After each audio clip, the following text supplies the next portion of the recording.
In polite society, love is rarely spoken of.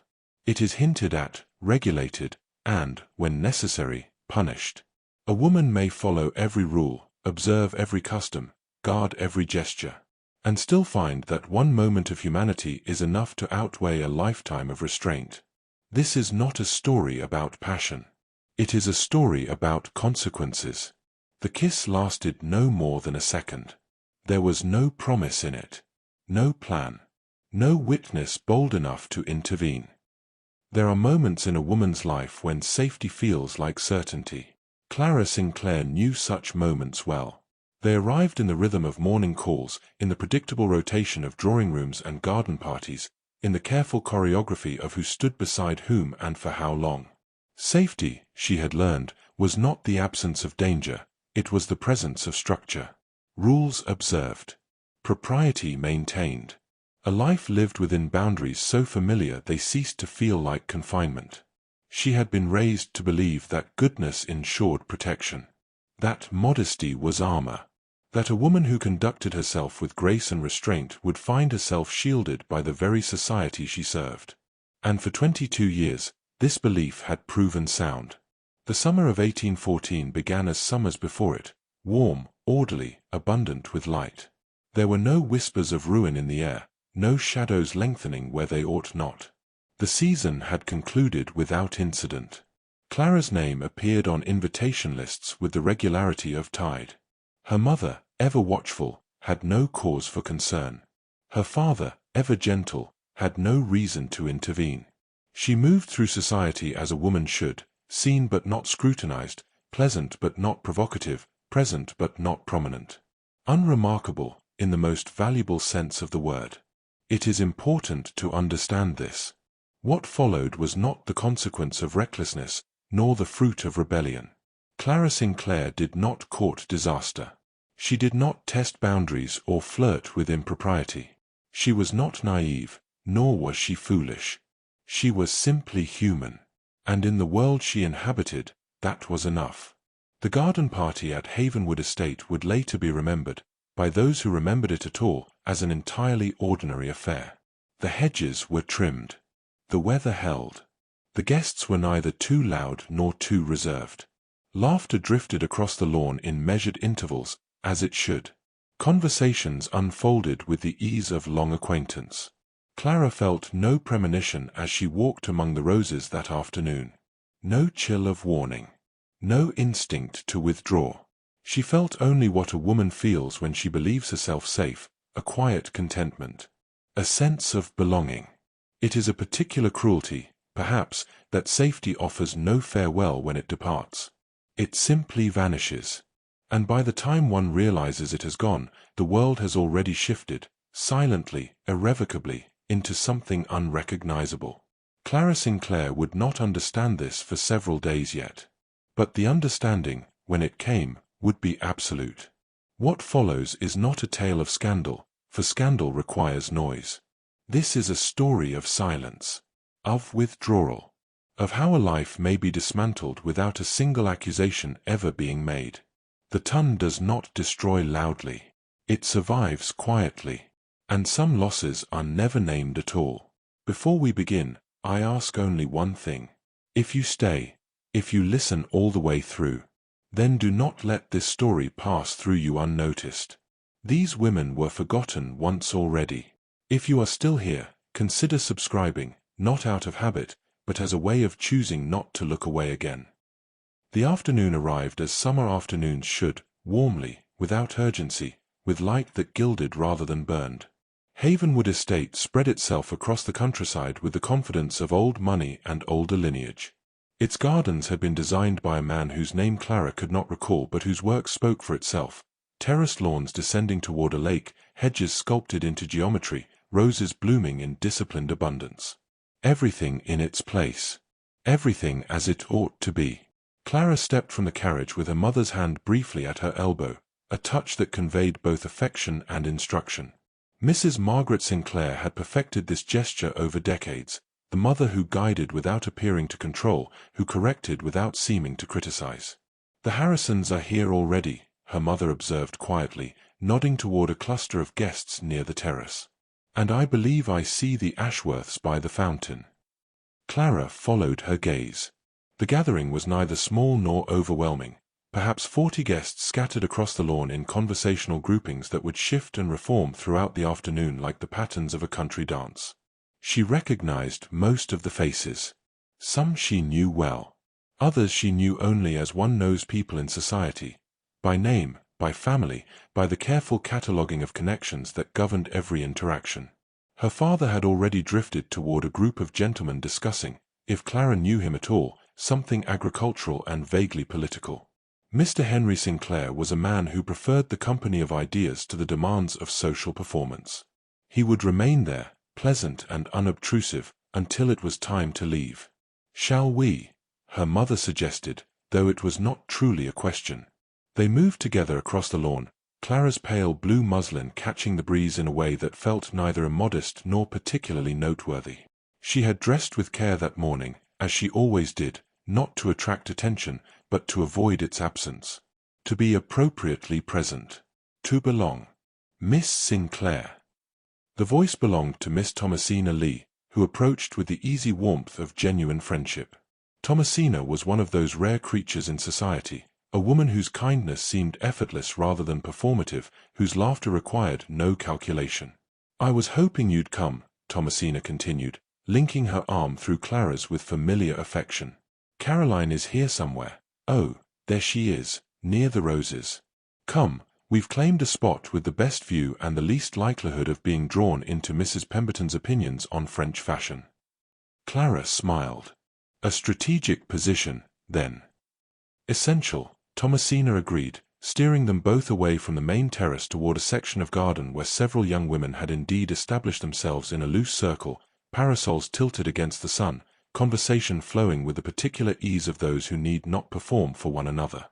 Mrs. Sinclair released her daughter without protest. This, too, was proper, young women in view, but not under constant supervision.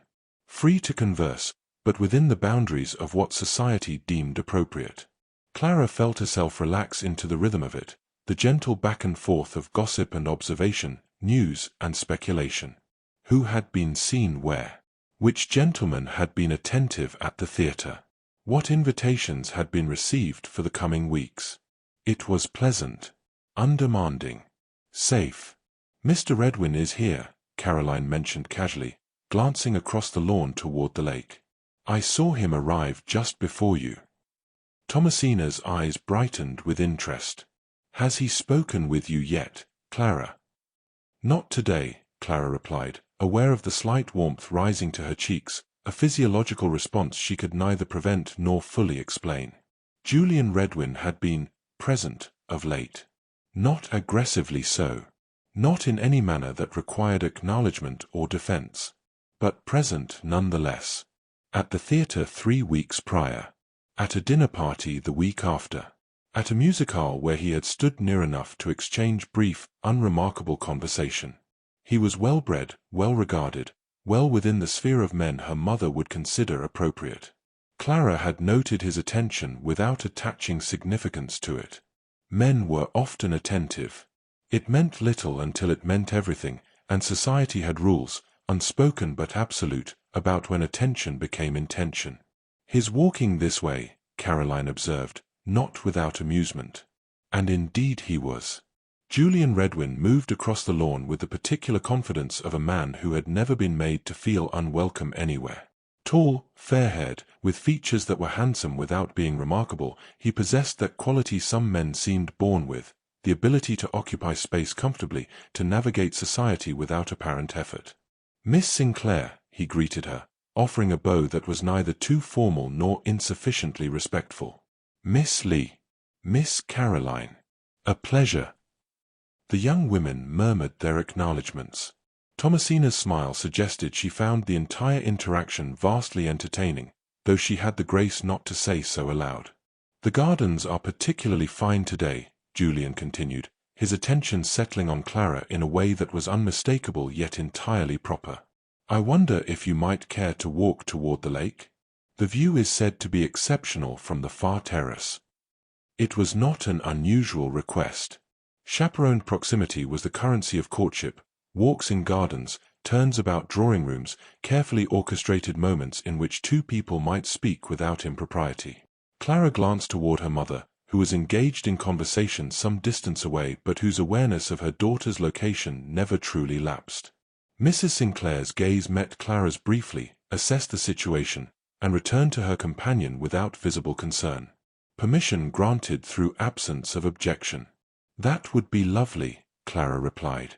They walked in the direction of the lake, the sounds of the party softening behind them, laughter and conversation blending into a pleasant hum, close enough to remain respectable, distant enough to allow for private speech. Julian spoke easily, as he always did. About the estate. About mutual acquaintances. About nothing of particular consequence. Clara responded in kind, aware that this was its own form of social choreography, the careful exchange of pleasantries, the gradual establishment of ease between two people who were not yet familiar but might, perhaps, become so. There was no danger in it. No recklessness. No warning. Only a summer afternoon, a well-tended garden, and the ordinary unfolding of a life Clara believed she understood. She would remember this later, the ordinariness of it all. The way the sunlight fell through the trees. The distant sound of someone laughing. The absolute absence of foreboding. It is important to understand, she felt safe. And that, perhaps, was the cruelest part. In the social landscape of the ton, a garden party is not merely a gathering. It is theatre. Performance. A carefully constructed stage upon which reputations are built, tested, and, when necessary, dismantled. Clara Sinclair walked among the roses that afternoon as a woman with a place in society. She would not walk among them again with the same certainty. But she did not know this yet. And the moments before knowing are often the only mercy one receives. It happened behind the hedge. Not the grand hedge maze that required navigation and intent, but a smaller partition of greenery separating the rose garden from a quieter section of lawn where the gardeners stored their tools and the aesthetics of Havenwood gave way to function. Clara had not intended to wander so far from the party. But Julian had been describing something, a property his family owned in Dorset, or perhaps it was Devon, she would later struggle to recall, and they had continued walking as he spoke, following the gravel path as it curved away from the main gathering. The sounds of conversation had grown fainter. Not absent, never absent.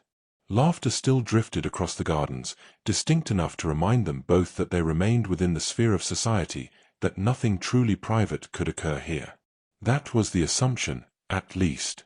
The lie they told themselves. Julian had paused mid-sentence, his attention shifting from his own words to something else entirely. Clara felt it before she understood it, the change in the air between them, the way silence sometimes carries more weight than speech. "Miss Sinclair," he said, and his voice had altered in some subtle way she could not name. Softer, perhaps. More present. She looked at him, uncertain what response was required. He stepped closer. Not dramatically. Not in any manner that suggested violence or aggression. Simply closer, in the way that reduced the distance between them to something society would not approve but could not quite forbid if no one witnessed it. "I find myself," he began, then stopped. Reconsidered. Began again.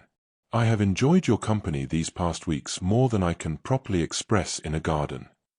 Clara's heart performed some small, complicated maneuver within her chest, part pleasure, part alarm, part something she had no language for. This was courtship, she told herself. This was how it unfolded when a man's interest moved from polite attention to something more deliberate. "I have enjoyed yours as well," she replied, because it was true, and because some honesty was still permitted in such moments. Julian smiled. It was not an arrogant smile, nor a calculating one. It seemed, in that instant, genuine. And then he kissed her. There was no request. No moment of negotiation. He simply closed the remaining distance between them and pressed his lips to hers with a brevity that might have been mistaken for restraint. It lasted perhaps 2 seconds. 3 at most. Long enough for Clara to register what was happening. Not long enough for her to decide how to respond. Her hands had lifted slightly, whether to push him away or steady herself, she would never be certain, but by the time her mind caught up to her body, it was already over. He stepped back immediately, his expression shifting through several emotions in rapid succession: satisfaction, uncertainty, something that might have been regret. "Forgive me," he said, though his tone suggested he did not expect to need forgiveness. "I should not have, that is, I should have asked." Clara's face burned. Not with passion. With embarrassment. With a sudden, acute awareness that something had occurred which could not be undone, which lived now in the space between them as fact rather than possibility. "No one saw," she said quickly, though she did not know why this was the first thing she chose to say. As if bearing witness was the only thing that mattered. As if privacy rendered action irrelevant. "No," Julian agreed, glancing back toward the party with visible relief. "No, of course not. We are quite alone here." They were not alone. Not truly. The party existed yards away, close enough that discovery had been possible even if it had not occurred. But people often confuse luck with safety, and Clara was no exception. She smoothed her skirts unnecessarily, a gesture that gave her hands something to do while her mind struggled to organize itself. "We should return," she said. "Separately, I think. So that—" "Yes," Julian interrupted, gratitude evident in his voice. "Yes, that would be wise. I'll walk toward the lake, and you might—" "The terrace," Clara finished. "I'll go back toward the terrace." They stood there for one more moment, two people who had just crossed a line neither had fully consented to crossing, both now complicit in a secret neither had planned to keep. "Miss Sinclair," Julian said, and paused as if he intended to add something of significance. But whatever words he sought did not arrive, and eventually he simply nodded. "I shall call on you. Soon. To speak with your father." It was the appropriate response. The honorable response. The response that suggested intention rather than impulse, courtship rather than transgression. Clara nodded, because what else could she do? And then they separated. She walked back toward the terrace with measured steps, forcing her breathing to steady, her expression to settle into something unremarkable. The party unfolded around her exactly as it had before, same guests, same conversations, same sunlight filtering through the same trees. Nothing had changed. Everything had changed. But Clara did not yet understand which of these truths would prove stronger. She found her mother near the refreshment table, engaged in conversation with Mrs. Harrison. Margaret Sinclair's gaze lifted as Clara approached, scanning her daughter's face with the particular expertise of a woman who had spent decades reading unspoken language. "There you are, my dear," her mother said lightly. "I was beginning to wonder if you'd wandered into the maze." "Only to the rose garden," Clara replied, her voice steady. "The blooms are quite remarkable this year." "Indeed," Mrs. Sinclair agreed, though her eyes remained on Clara's face a moment longer than necessary. Then she turned back to Mrs. Harrison, and the moment passed. Clara accepted a glass of lemonade she did not want and stood beside her mother, participating in conversation she would not remember. Around them, the party continued. Laughter rose and fell. Couples walked decorously along the paths. The sun began its slow descent toward evening. Julian Redwin remained visible across the lawn, speaking with a group of gentlemen near the lake. He did not look in her direction. She did not look in his. They were both very careful not to look. And if anyone noticed this careful absence of attention, they gave no sign. The afternoon concluded as such afternoons do, with farewells and promises to meet again soon, with carriages summoned and guests departing in the same orderly fashion they had arrived. Clara sat beside her mother on the journey home, watching the countryside pass beyond the window, her father dozing gently across from them. "Did you enjoy yourself?" Mrs. Sinclair asked. "Very much," Clara replied. It was not entirely a lie. She had enjoyed herself. Most of the afternoon, at least. The part before the kiss had been pleasant. Normal. Safe. It was only the kiss itself that had been a mistake. But mistakes, Clara told herself, could be managed. Discretion had been maintained. No witness had emerged. And Julian had spoken of calling on her father, which suggested his intentions were honorable, that the kiss had been merely an impulsive gesture in service of genuine feeling. These things happened. Clara knew this. Society permitted certain transgressions when they led to appropriate conclusions. A kiss that ended in marriage was not a scandal. It was simply the beginning of a love story the ton would smile upon. She would wait for Julian to call. He would speak with her father. And this moment of indiscretion would transform into something acceptable, even charming, the sort of story that could be shared years later, quietly, between husband and wife. Clara believed this as the carriage carried her home. She believed it through dinner that evening, through her preparations for bed, through the first few hours of sleep. She would continue believing it for several days yet. But belief, however sincere, cannot alter what has already begun. And what had begun that afternoon behind the hedge was not love. It was consequence. In the mathematics of reputation, intention is irrelevant. What matters is the moment, the witness, the whisper. But sometimes, most cruelly, what matters is not the scandal that erupts, but the silence that follows. Clara Sinclair had been kissed. Briefly, impulsively, privately. It should not have been enough to destroy her. But destruction, it must be understood, does not require justification. It requires only consensus. And consensus, once formed, is remarkably difficult to dissolve. 3 days passed before Clara began to feel the change. Not immediately. The morning after the garden party arrived with normalcy intact, breakfast, correspondence, her mother's plans for the week detailed over tea. Nothing suggested disruption. Nothing warned of damage already done. Julian had not called on the first day, but this was not alarming. Gentlemen often delayed such visits to avoid appearing overeager, to allow time for reflection and preparation. Clara told herself this was deliberate restraint rather than avoidance. On the second day, she found herself listening for the sound of a caller at the door with slightly more attention than she cared to admit. But the afternoon passed quietly. No card arrived. No message was sent. Still, this too could be explained. Perhaps he was away from town. Perhaps family matters required his attention. Perhaps he was simply waiting for the right moment, the proper interval. Clara was practiced in the art of patience. She could wait. But on the third day, something shifted. It began small enough that Clara might have dismissed it as coincidence had she been less observant. An invitation to the Harrisons' dinner party, an annual event to which her family was customarily invited, did not arrive. Mrs. Sinclair mentioned it over breakfast with studied casualness, as if the absence were merely an oversight. "I'm certain it will come," her mother said, folding the morning's correspondence with hands that moved just slightly too precisely. "The post has been unreliable of late." Clara nodded, accepting this explanation because the alternative, that they had been deliberately excluded, seemed improbable. But then Thomasina called that afternoon, and something in her demeanor felt different. They sat in the drawing-room as they had dozens of times before, tea served, conversation flowing through the usual channels.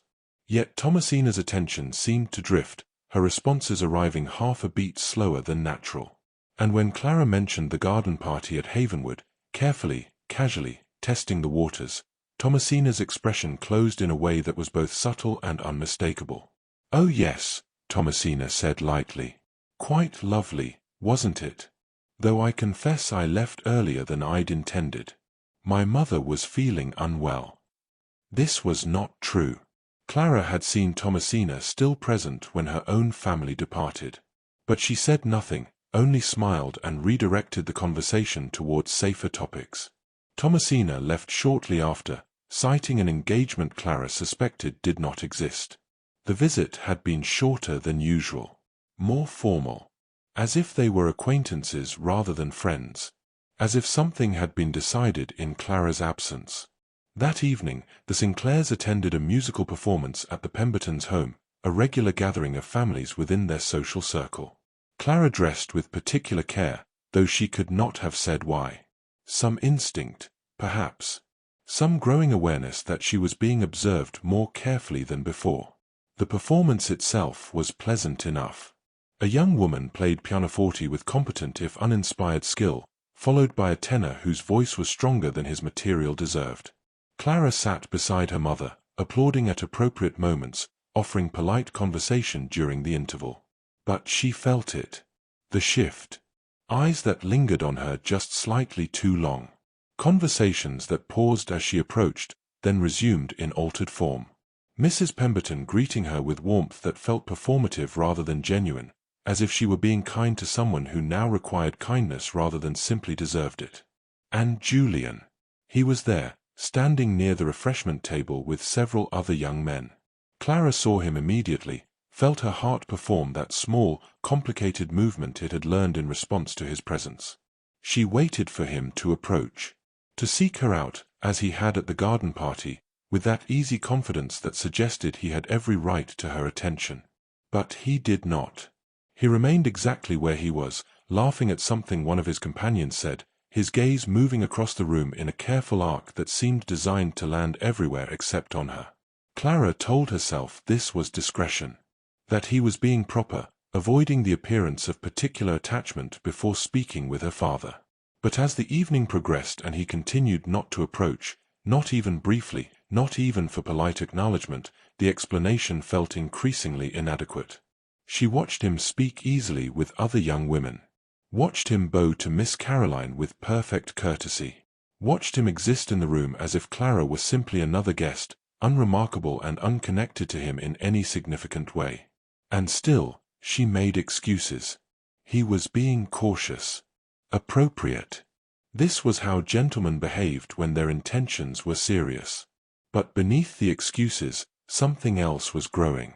A small, cold awareness that she did not yet have words for. The evening concluded.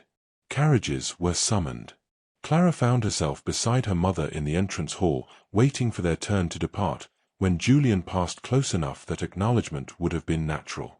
Their eyes met for half a second. Clara saw something in his expression, discomfort, perhaps, or guilt, or simply the carefully maintained blankness of someone who has decided not to see what stands before them. He looked away first, nodded to someone behind her, moved past without a word. Clara stood very still, her mother's hand already at her elbow, guiding her toward the door with that same gentle pressure that contained both affection and instruction. They did not speak in the carriage.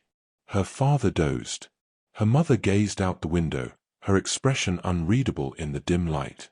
Clara sat with her hands folded in her lap, her mind working through the evening's accumulation of small, unnameable wrongnesses. Julian had not called in 3 days. The Harrisons' invitation had not arrived. Thomasina's visit had felt strained. Julian had stood 10 feet away and said nothing. None of these things, individually, constituted evidence of anything. But together, they formed a pattern. A shape. Something Clara could not quite see directly but could sense in her peripheral vision, like movement detected in a dark room. "Did you enjoy the performance, dear?" her mother asked quietly, breaking the silence. "Yes," Clara replied, because what else could she say? Mrs. Sinclair nodded slowly. "That's good. Music can be such a comfort." There was something in her tone, something weighted, careful, that made Clara turn to look at her. But her mother's gaze remained fixed on the passing darkness beyond the window, her expression revealing nothing. They arrived home. Clara bid her parents good night and retreated to her room, where she sat at her vanity and stared at her own reflection by candlelight. She looked the same as she had 3 days ago. Same face. Same features.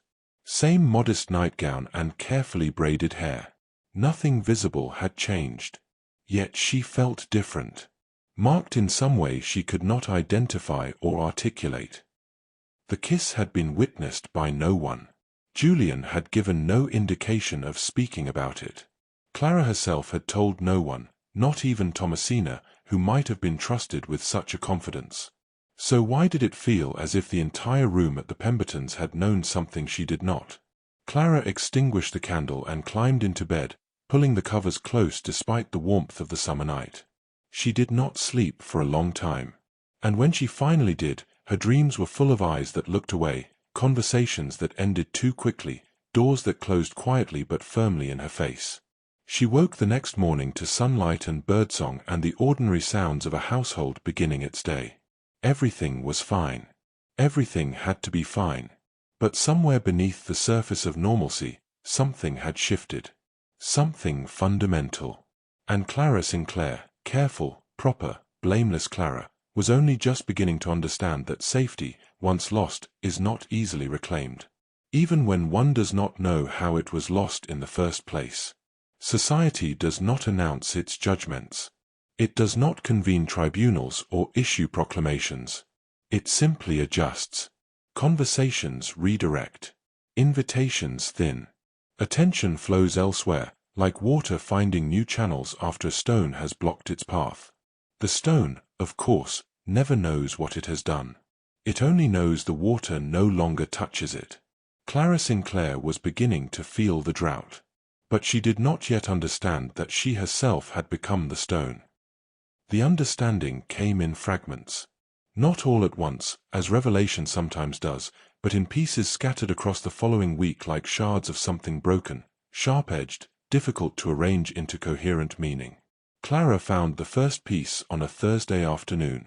She had accompanied her mother on morning calls, a ritual so familiar it required no thought. The ordering of the carriage, the selection of appropriate dress, the mental preparation for 2 hours of polite conversation distributed across 3 or 4 drawing rooms. They called first on Mrs. Ashworth, whose home was always open to visitors and whose conversation was reliably benign. Then to the Lees, where Thomasina greeted them with a warmth that felt more genuine than it had during her recent visit to the Sinclairs.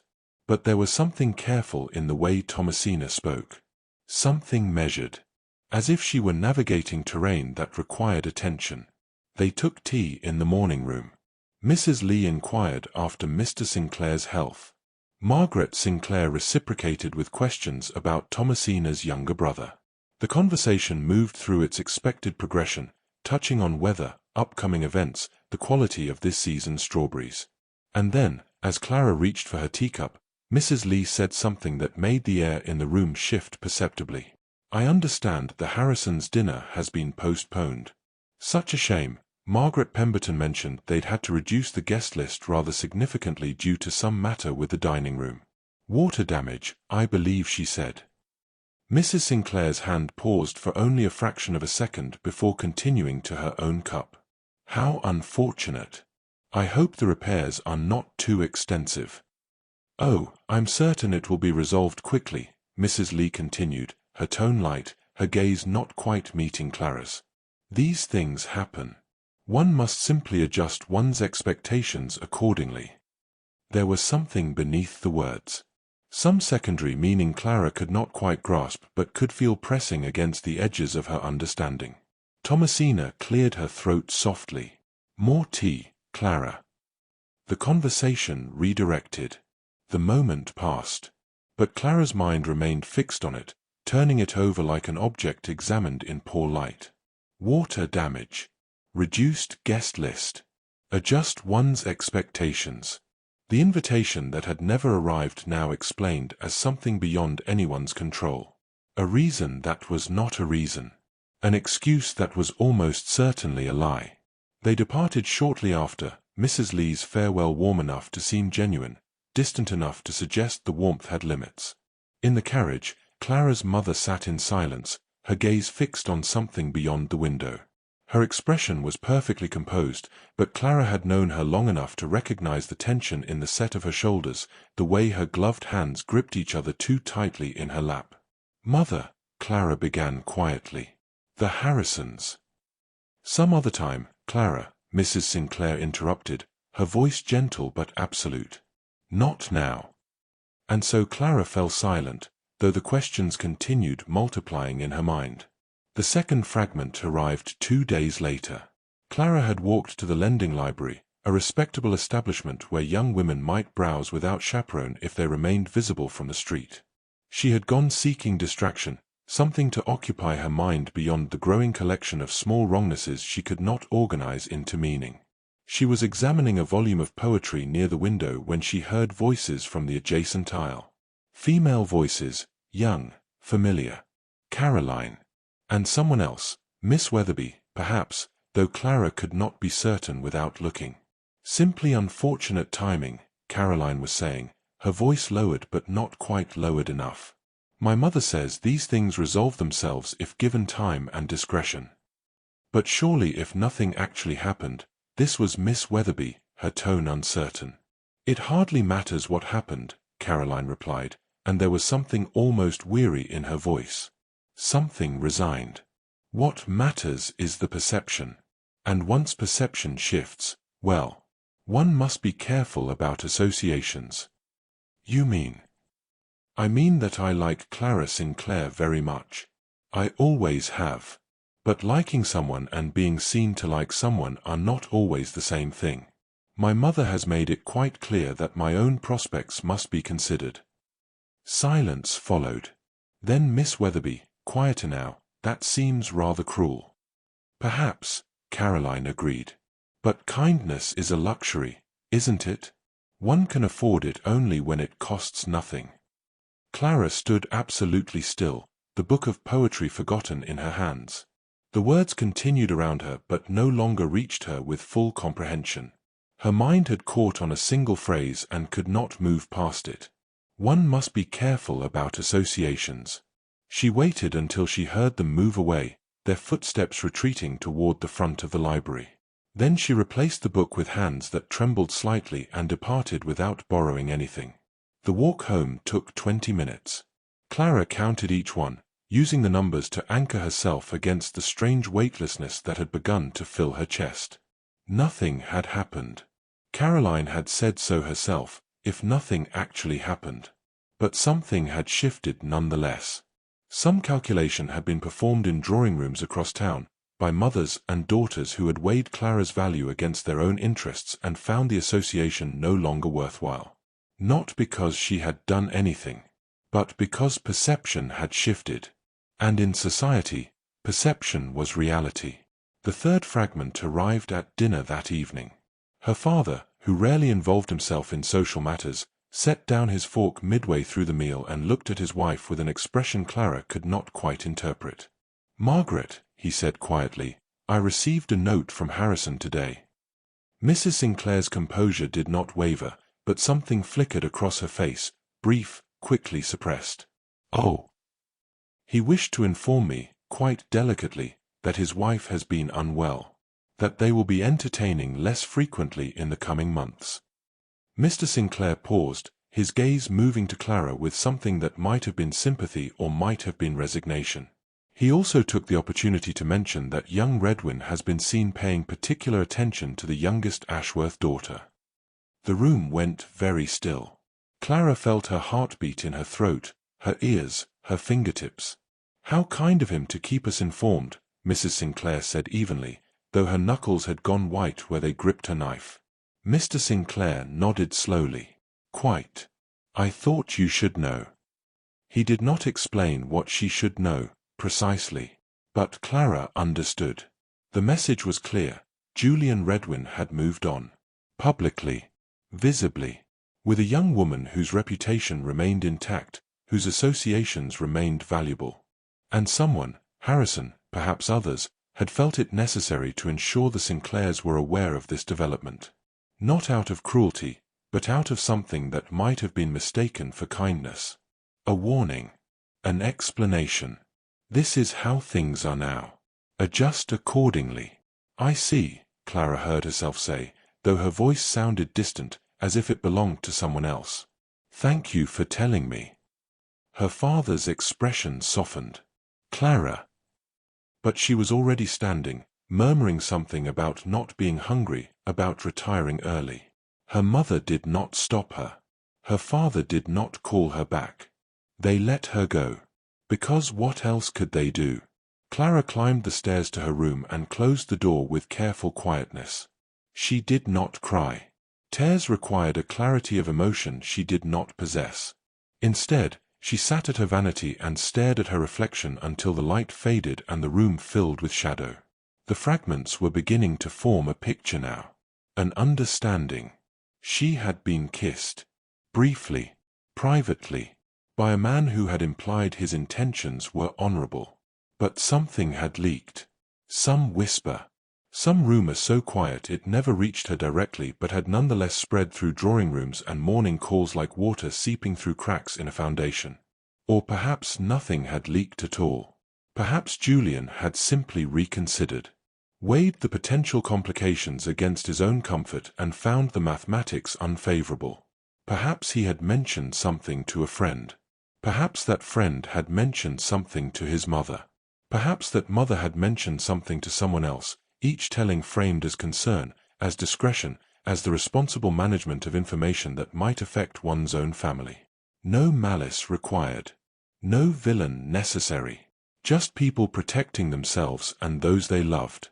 And Clara, careful, proper, blameless Clara, had somehow become the thing people needed protection from. She understood now why Thomasina's visits had grown shorter. Why Caroline spoke of associations as calculations rather than affections. Why her mother sat in carriages with that terrible composure, saying nothing because there was nothing to say. Because Clara had not been accused of anything. There had been no scandal. No public ruin. No trial requiring defense.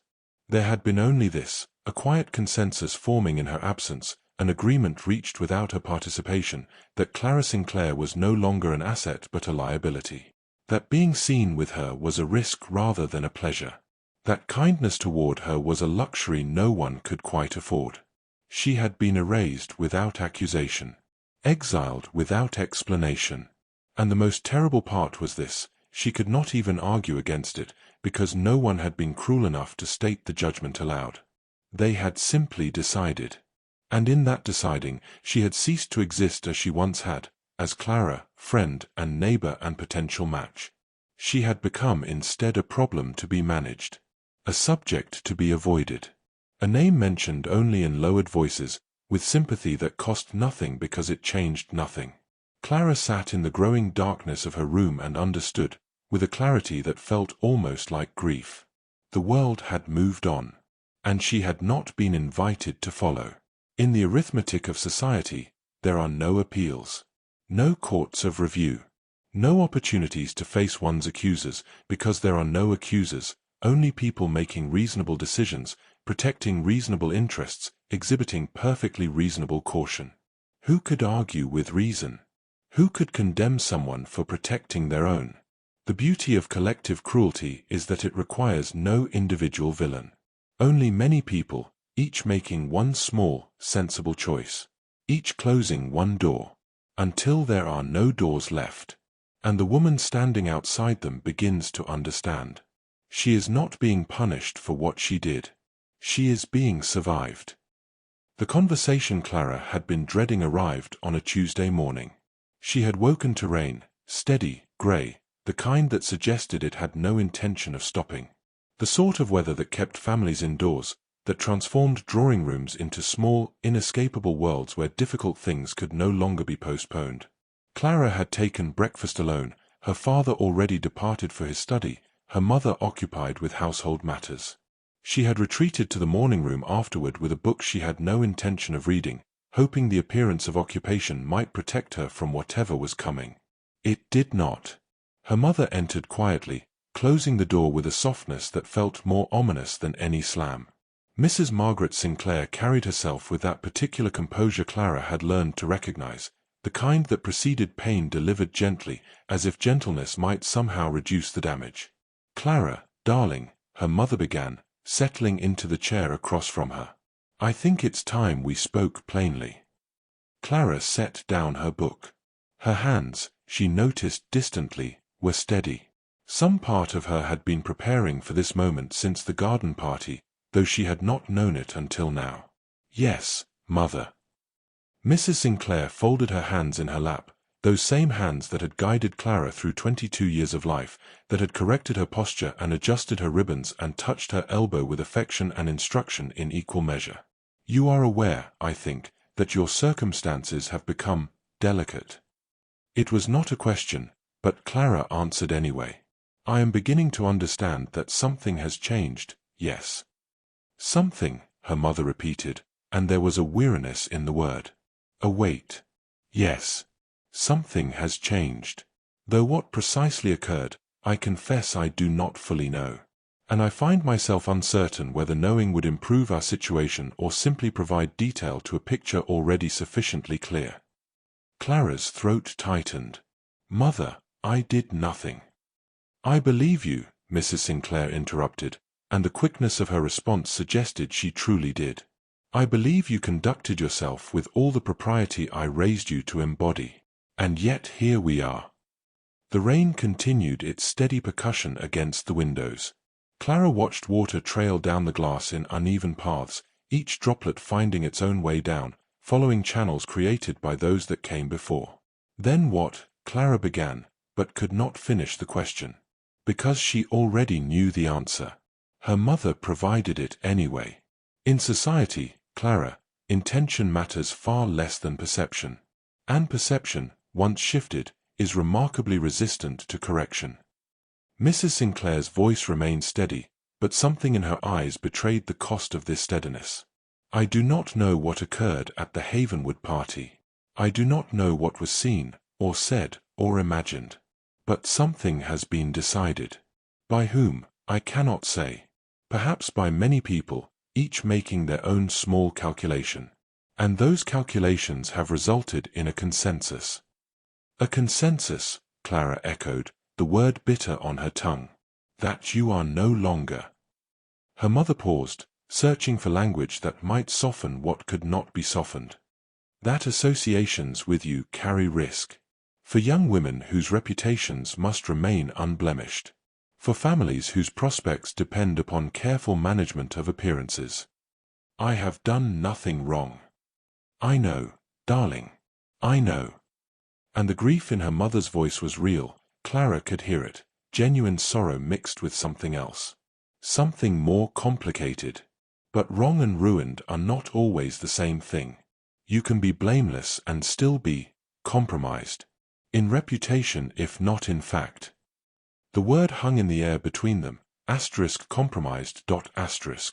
Clara had heard it before, always applied to other young women, always spoken with a particular inflection that suggested both sympathy and distance.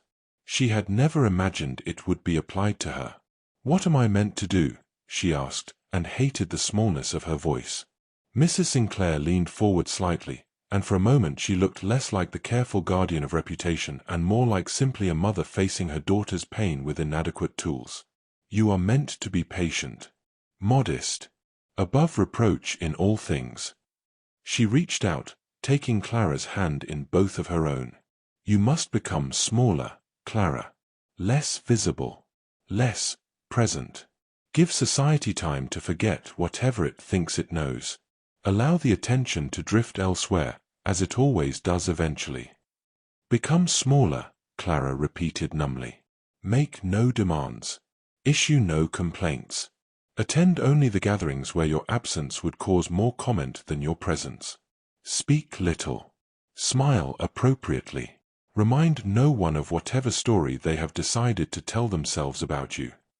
Clara pulled her hand back slowly. "You want me to disappear." "I want you to survive," her mother corrected, and there was steel beneath the gentleness now. "I want you to endure this season, and the next, until people have moved on to newer scandals and fresher gossip.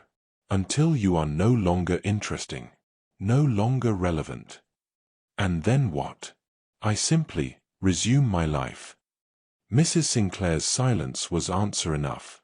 Clara stood abruptly, moving to the window where rain obscured the street beyond into suggestions of shapes rather than clear forms. "There is no resuming, is there? This is permanent." "Not permanent," her mother said, but the conviction in her voice wavered. "Merely altered. Your path will be different than we once imagined, perhaps. But a path exists nonetheless. There are options. Quieter options. A small settlement somewhere in the country.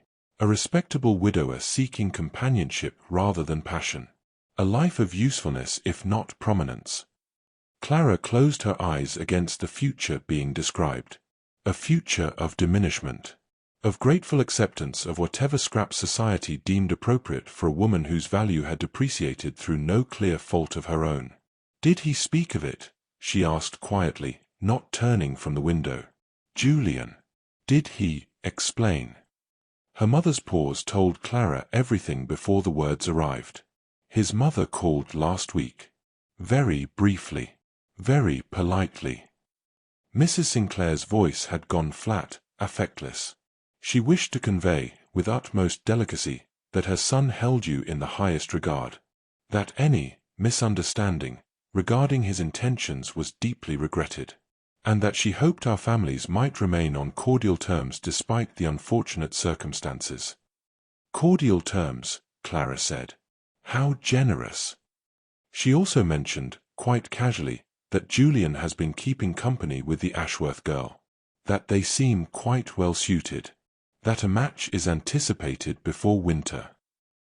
Something in Clara's chest cracked. Not dramatically.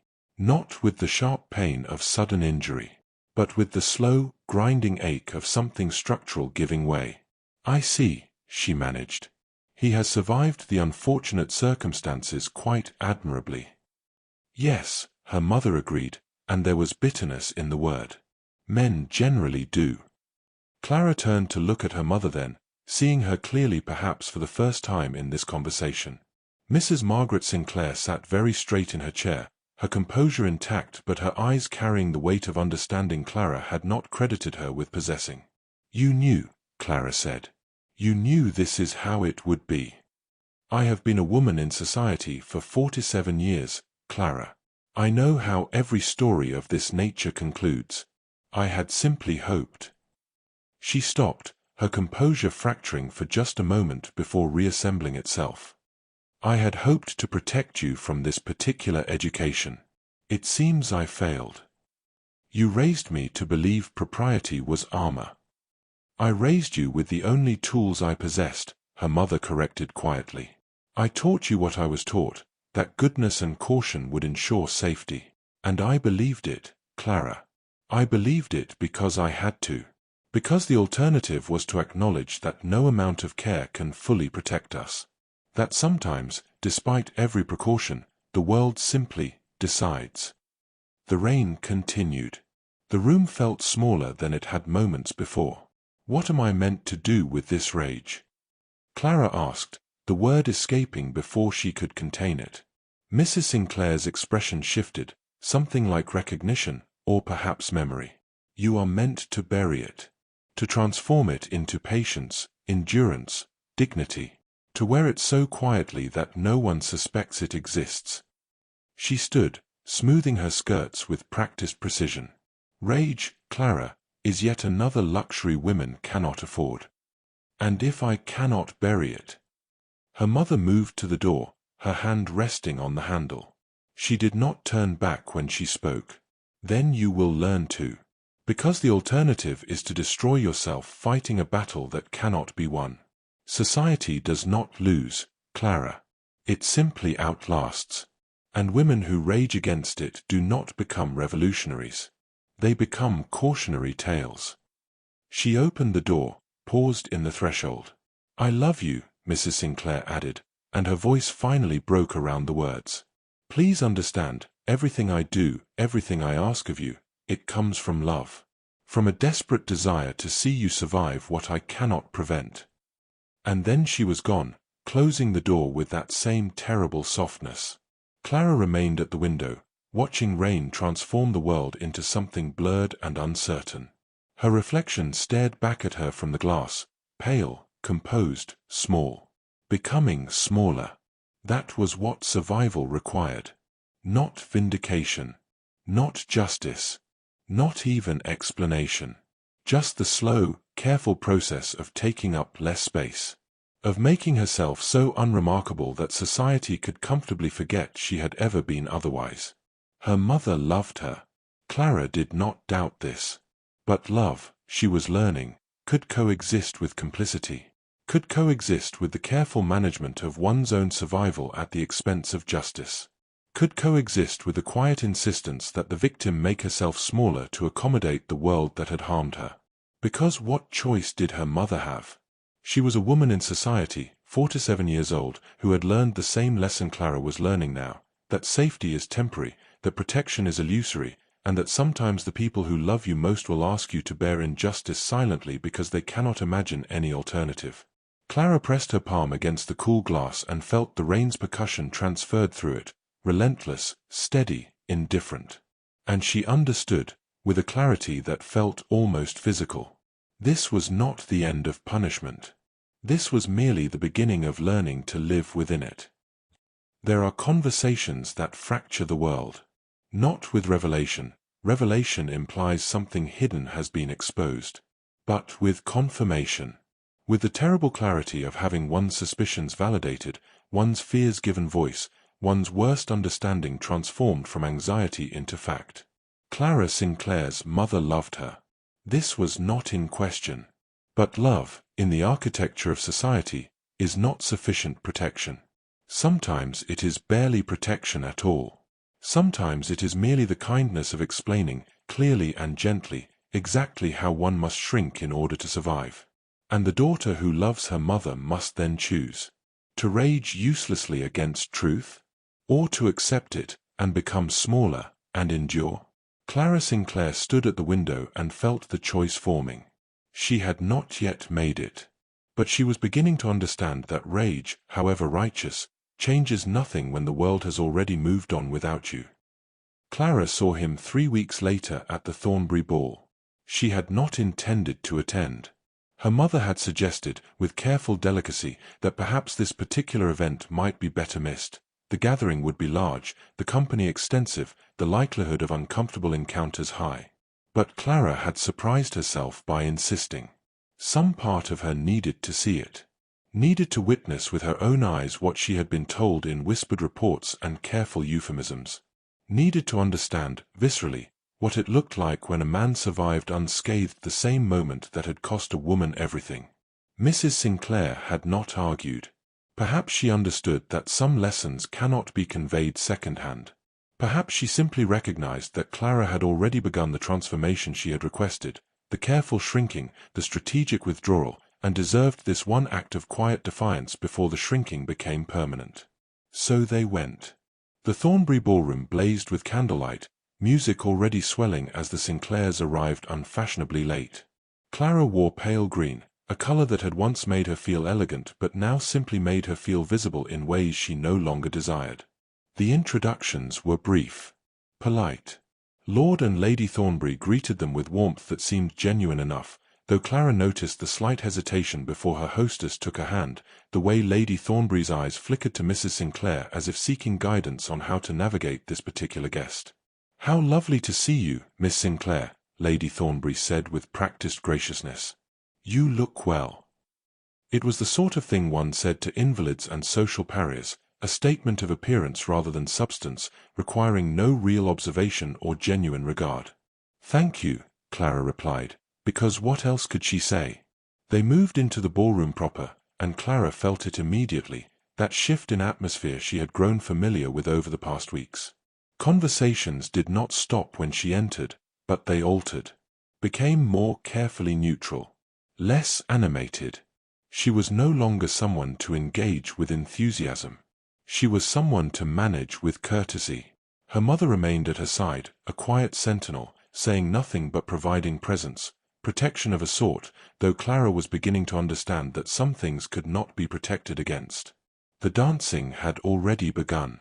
Couples moved through the patterns with practiced ease, the music carrying them in predictable rotations. Clara watched from the edge of the room, making no move to join, knowing with quiet certainty that no one would ask. And then she saw him. Julian Redwin, moving through a quadrille with the youngest Ashworth daughter on his arm. Miss Penelope Ashworth was perhaps 19, fair-haired, pleasant-featured, unremarkable in all the ways that made a woman valuable in society. She smiled up at Julian with unguarded delight, and he returned the expression with easy charm, the same charm he had directed at Clara not a month earlier, behind a hedge, in a moment that had seemed private and significant. Clara stood very still, watching them complete the pattern, separate, rejoin. Penelope's hand rested in Julian's with perfect propriety, her laughter carrying across the ballroom with the unself-conscious joy of a woman who had no reason to guard herself. She looked happy. Julian looked content. They looked, Clara thought, with something that felt like nausea, like a suitable match. Like two people moving toward an expected conclusion with no complications, no whispers, no invisible barriers constructed from consensus and caution. The music ended.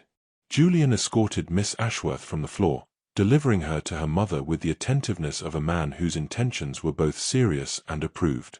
Mrs. Ashworth beamed at him with the particular satisfaction of a mother whose daughter had attracted advantageous attention. Then Julian turned, scanning the room, and his eyes met Clara's. For a moment, neither moved. The ballroom continued around them, conversation, laughter, music preparing to resume, but in the space between them, everything stilled. Clara saw recognition in his expression, then discomfort, then something that might have been guilt or might simply have been the desire to be elsewhere, away from this reminder of poor judgment and potential complication. She waited for him to approach, to offer some acknowledgement, however brief, to behave as if they had once shared something, even if that something was only a single, impulsive kiss that should not have mattered as much as it had. But Julian did not approach. He held her gaze for perhaps 2 seconds, long enough for Clara to see the decision forming in his face, the calculation occurring behind those eyes that had once looked at her with something resembling affection. Then he turned away. Not with cruelty. Not with any dramatic gesture of rejection. He simply turned, redirected his attention to the gentleman standing beside him, resumed a conversation that had never actually been interrupted, as if Clara were not there at all, as if she had never been there. Clara felt her mother's hand settle gently on her arm, steadying, warning, comforting in the way one comforts someone who has just witnessed exactly what they came to witness. "Shall we find refreshment?" Mrs. Sinclair suggested quietly. Clara nodded, allowing herself to be guided toward the refreshment room, grateful for movement, for purpose, for any excuse to stop standing there like a monument to her own erasure. They did not speak as they walked. Did not need to. The refreshment room was less crowded, offering temporary refuge from the ballroom's intensity. Clara accepted a glass of lemonade she had no intention of drinking and stood beside a window where the glass reflected the room behind her in ghostly outline. "He looks well," she said finally, and her voice sounded strange to her own ears, detached, observational, as if commenting on weather rather than witnessing the architecture of injustice. Her mother said nothing, which was answer enough. "She seems pleasant. Miss Ashworth." "I'm certain she is. They will be happy together, I imagine. He is charming. She is suitable. Their families approve." Clara took a breath that felt too large for her lungs. "Everything as it should be." "Clara." "No," Clara interrupted gently. "I am not asking for comfort. I am simply observing." And she was. She was observing how easily Julian moved through this ballroom, how naturally he claimed space, how unremarkable his presence was despite the fact that he had participated in the same moment that had condemned her. He had kissed her. She had not initiated it, had not requested it, had not even particularly wanted it in the way one wants things that matter. But he had emerged unscathed, unchanged, his reputation intact, his prospects bright, his future unfolding exactly as it would have if that moment had never occurred. While Clara stood in a refreshment room, invisible to everyone who had once known her, learning to make herself smaller so society could comfortably forget she existed. "It is not fair," Mrs. Sinclair said quietly, and there was something almost fierce in her voice, a flash of the rage she had told Clara to bury, emerging briefly before being pressed back down into whatever deep place she stored it. "No," Clara agreed. "It is not fair. But fairness, I am learning, is yet another luxury we cannot afford." Her mother's hand found hers, squeezed once, hard enough to convey solidarity, grief, love, and resignation in a single gesture. They remained in the refreshment room for another quarter-hour before returning to the ballroom, where the dancing continued and Julian Redwin partnered Miss Ashworth for a second set, and Clara stood at the periphery understanding with absolute clarity. This was how it would be. He would marry Penelope Ashworth, most likely. Would establish himself as a respectable gentleman with a respectable wife and respectable prospects. Would live a life unmarked by consequence, untouched by judgment. And if he thought of Clara at all in the years to come, it would be with vague discomfort, the memory of a minor complication successfully avoided, a potential disaster narrowly averted. He would not lose sleep over her fate. Would not question the fairness of it. Would perhaps even convince himself that nothing significant had occurred, that the kiss had been mutual, that Clara had understood the rules as well as he did and simply failed to protect herself adequately. Men, Clara was learning, were extraordinarily skilled at rewriting their own histories in ways that absolved them of responsibility. And society encouraged this rewriting. Rewarded it, even. Because men who felt guilty were uncomfortable to be around. And comfort, in the end, mattered more than justice. The Sinclairs departed before the supper dance. No one remarked on their early exit. No one seemed to notice they had been there at all. In the carriage, Clara's father reached across and patted her hand with awkward gentleness, his way of acknowledging pain he did not know how to address. "He is not worthy of you," Mr. Sinclair said quietly. Clara almost laughed, but the sound died before reaching her throat. "Worth, I am learning, has very little to do with anything, father." He had no response to that. Could not argue with truth so plainly stated. They rode the rest of the way in silence, the darkness beyond the carriage windows absolute, the city's lights distant and irrelevant. Clara closed her eyes and saw Julian's face again, that moment when he had looked at her and made his choice.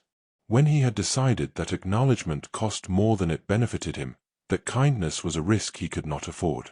She understood, with a clarity that felt almost like peace. She would never receive an apology. Never receive explanation.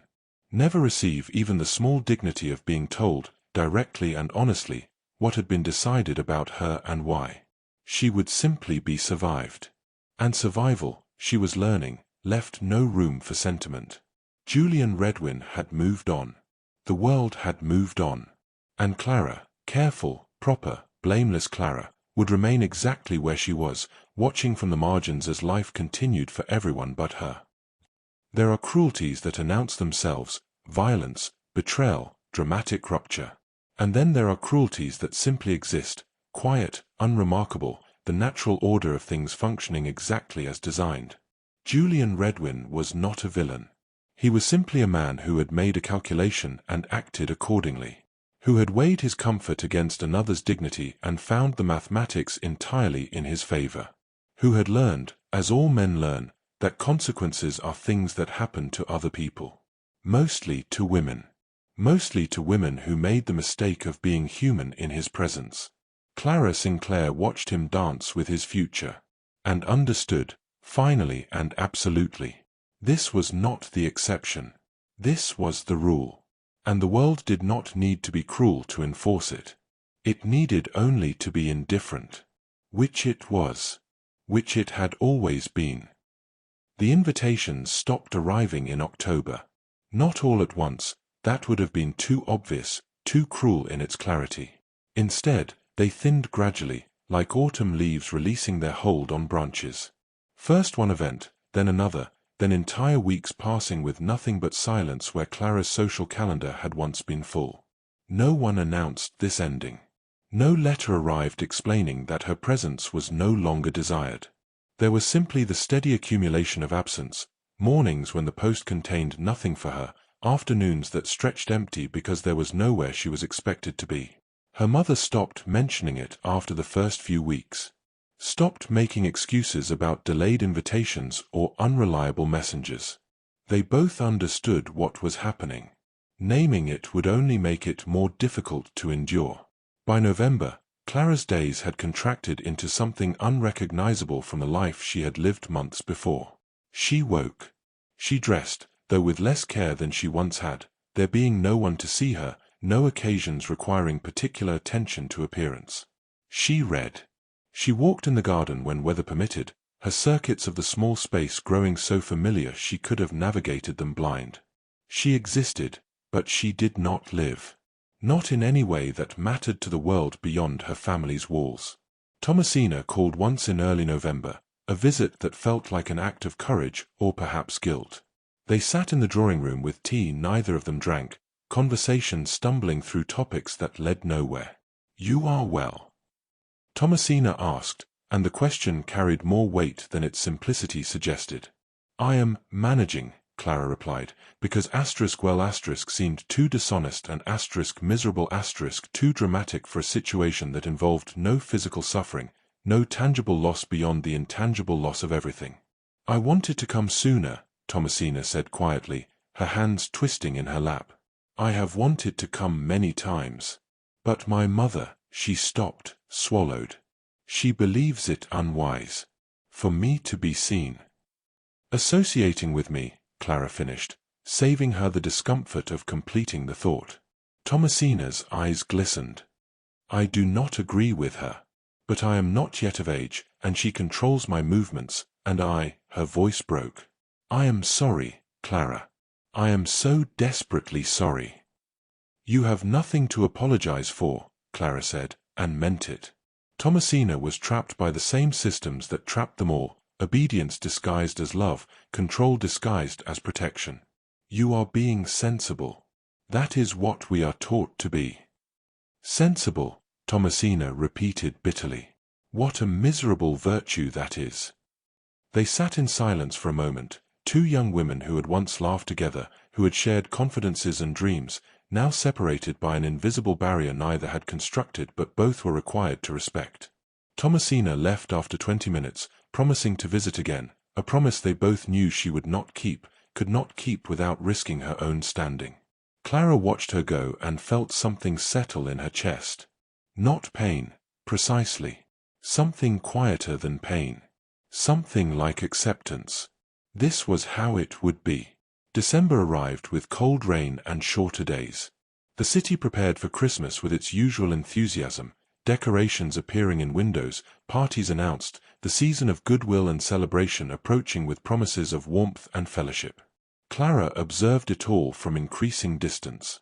Her parents tried, in their limited ways, to maintain normalcy.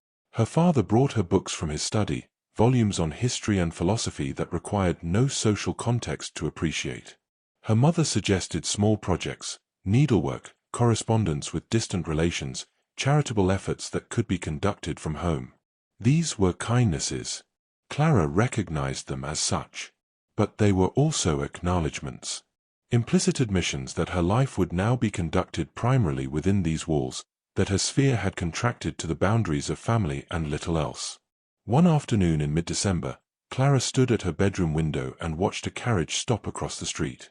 Two young women emerged, Caroline and Miss Weatherby, visiting a neighbor, laughing at something one of them had said. Clara remembered that laughter. The ease of it.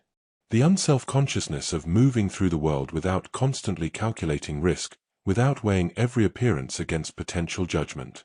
She did not miss it, precisely. Missing implied believing she might have it again. She simply observed it, the way one observes something that belongs to a different species. Interesting. Distant. No longer relevant to her own existence. The weeks between Christmas and the New Year passed in a blur of sameness. Her family celebrated quietly, a small dinner, no guests, gifts exchanged with gentle affection but without the joy such occasions typically carried. No one mentioned that this was Clara's first holiday season as a social exile. No one acknowledged the absence of the parties she should have attended, the dances she should have participated in, the possibility of courtship that should have been unfolding. They simply moved through the days with careful courtesy toward one another, pretending this was normal, that this was acceptable, that a 22-year-old woman spending every evening in her parents' drawing room was simply a preference rather than a sentence. In January, Clara overheard her mother speaking with her father in his study, not intentionally eavesdropping, but the door had been left ajar and voices carried. "We must consider alternatives," Mrs. Sinclair was saying, her voice strained. "She cannot simply remain here indefinitely. People will begin to notice." "People have already noticed, Margaret," her father interrupted gently. "What they notice now is irrelevant." "Then what are we to do? She has no prospects, no possibilities. She cannot live with us forever, and we cannot expect." "I have been making inquiries," Mr. Sinclair said. Quietly. "There is a cousin of mine in Derbyshire, widowed, with no children. She is in need of companionship. I thought perhaps—" A pause. "A companion," Mrs. Sinclair said, and the word carried the weight of defeat. "You are suggesting our daughter become a paid companion." "I am suggesting our daughter have a purpose. A place. Something other than this suspension." Clara moved away from the door before she could hear more. But she had heard enough. Her future was being arranged. Quietly, practically, with love but without hope of anything resembling the life that had once seemed her natural inheritance. She would become a companion to an elderly relative in a place far from London, far from society, far from the possibility of redemption or restoration. She would become useful instead of marriageable, purposeful instead of promising. A solution to a problem rather than a person with aspirations. That night, Clara sat at her vanity and examined her reflection with detached curiosity. She looked the same as she had 6 months ago. Same features. Same face. Nothing had changed visibly. But everything had changed. She was no longer Miss Clara Sinclair, promising young woman of good family and modest prospects. She was Clara Sinclair, cautionary tale. Clara Sinclair, the girl whose name was mentioned in lowered voices, with head-shaking sympathy and vague warnings about the importance of discretion. Clara Sinclair, who had been erased without accusation, exiled without explanation, whose absence had become so normal that no one even remarked upon it anymore. February brought news that reached even Clara's isolation. Julian Redwin had become engaged to Penelope Ashworth. The announcement appeared in the papers with all appropriate fanfare. A spring wedding was planned. Mrs. Sinclair did not mention it to Clara. Did not need to. But Clara saw the paper on the breakfast table, saw the announcement, and felt nothing. Not pain. Not rage. Not even sadness. Just a distant recognition that the story had reached its expected conclusion.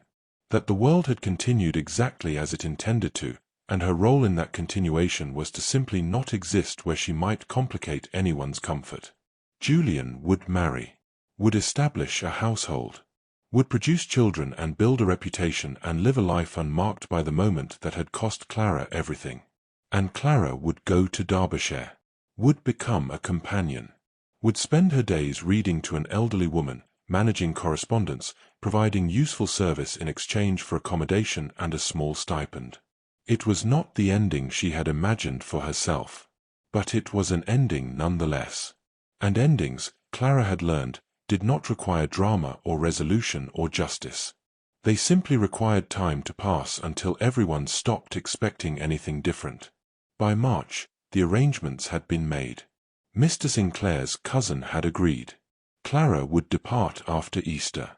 Her mother helped her pack with quiet efficiency, folding dresses Clara would likely never wear, sorting through possessions that had accumulated over 22 years of a life that no longer existed. "You will write," Mrs. Sinclair said, and it was not quite a question. "Of course," Clara replied. "And if you are unhappy—" "I will manage, mother. As we all do." Mrs. Sinclair's hands stilled on the dress she was folding. For a moment she looked as if she might say something, something honest, perhaps, or angry, or desperately sad. But she did not. She simply resumed folding, and the moment passed. On Clara's last evening in London, she walked through her father's garden one final time. The spring flowers were beginning to emerge, daffodils pressing through the soil, trees budding with the promise of renewal. Everything growing, changing, moving forward into another season. Clara stood among the flowers and felt time moving around her rather than through her. She was 22 years old. Her life, in any meaningful sense, had ended at a garden party 6 months prior. Not with scandal. Not with accusation. Not with anything so definite as to allow for defense or explanation. Simply with a quiet consensus that her value had depreciated, that her presence had become inconvenient, that society's continuation required her absence. And so she would be absent. In Derbyshire, where no one knew her story, where her name carried no weight, where she could be useful and quiet and small. Where she could exist without threatening anyone's comfort. The sun set. The air grew cold. Clara returned to the house where her family waited, where dinner would be served, where they would all pretend tomorrow was simply another day rather than the day Clara's exile became official and permanent. And in the morning, she would leave. Without ceremony. Without farewell visits from friends who no longer acknowledged her. Without any acknowledgement from society that she had ever been part of it at all. She would simply go. And London would continue without her, exactly as it had already learned to do. As if she had never been there. As if she had never mattered. As if one kiss on a summer afternoon had not been enough to justify her complete erasure, but had been enough nonetheless. Time, it must be understood, does not heal all wounds. Sometimes it simply allows them to become normal. Allows pain to become baseline. Absence to become expected. Injustice to become simply the way things are. Clara Sinclair did not die. She was not expelled from society with drama or ceremony. She was not punished in any way society would recognize as punishment. She was simply forgotten. Excluded so gradually, so politely, that by the time her absence was complete, no one could quite remember when they had last seen her. No one could identify the moment she had ceased to exist in their awareness. She had simply faded. And the world, discovering it functioned perfectly well without her, saw no reason to call her back. This, perhaps, is the truest form of social death. Not to be destroyed loudly, but to be survived quietly, until even memory grows too exhausted to preserve you. Derbyshire was quiet. Not the quiet of London mornings when one waited for callers who might never arrive, but the genuine quiet of a place where silence was simply the natural state rather than a judgment. Mrs. Helena Pembroke, her father's cousin, though Clara had met her only once as a child, lived in a modest house on the edge of a village too small to warrant much attention from anyone. The house itself was comfortable without being grand, well-maintained without being ostentatious. A place designed for occupation rather than impression. Clara arrived on a grey April morning, her belongings reduced to what could fit in 2 trunks. Everything essential and nothing frivolous.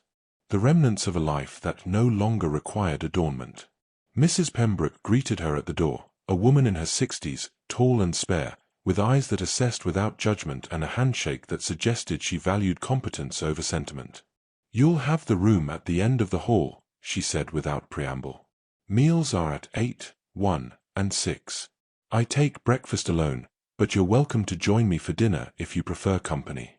If not, a tray can be arranged." "Thank you," Clara replied, grateful for the directness. No false warmth. No performative sympathy. Simply the practical arrangement of shared living. "I require someone to read to me in the evenings. My eyes tire easily now. And I'll need help with correspondence twice weekly. Beyond that, your time is your own, provided you're available when needed." Mrs. Pembroke paused, studying Clara with disconcerting frankness. "I was told you needed a position. I was not told why. I don't require explanation, but I do require reliability. Can you provide that?" "Yes," Clara said, and meant it. Reliability, at least, was something she could control. "Good.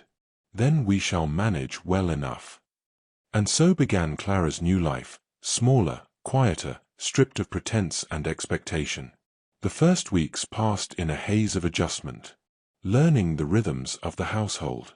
Understanding Mrs. Pembroke's preferences, tea with minimal sugar, windows opened regardless of weather, conversations that valued substance over decoration. Clara read aloud each evening, novels mostly, occasionally philosophy or history when Mrs. Pembroke grew tired of fiction. Her voice became steady, practiced, able to continue for hours without strain. It was a skill like any other, developed through repetition until it became effortless. She managed correspondence with distant relations and business contacts, her handwriting neat, her phrasing appropriately formal. She organized the modest library. She walked to the village twice weekly for supplies, becoming a familiar if unremarkable presence in the local shops. No one asked about her past. No one seemed particularly interested in who she had been before arriving. To them, she was simply Mrs. Pembroke's companion, a role that required no backstory, no explanation, no social navigation beyond basic courtesy. It was, Clara realized with something like relief, deeply impersonal. And impersonality, after months of being defined by whispers and consensus, felt almost like freedom. By summer, she had established routines that made the days manageable. Morning walks before the heat became oppressive.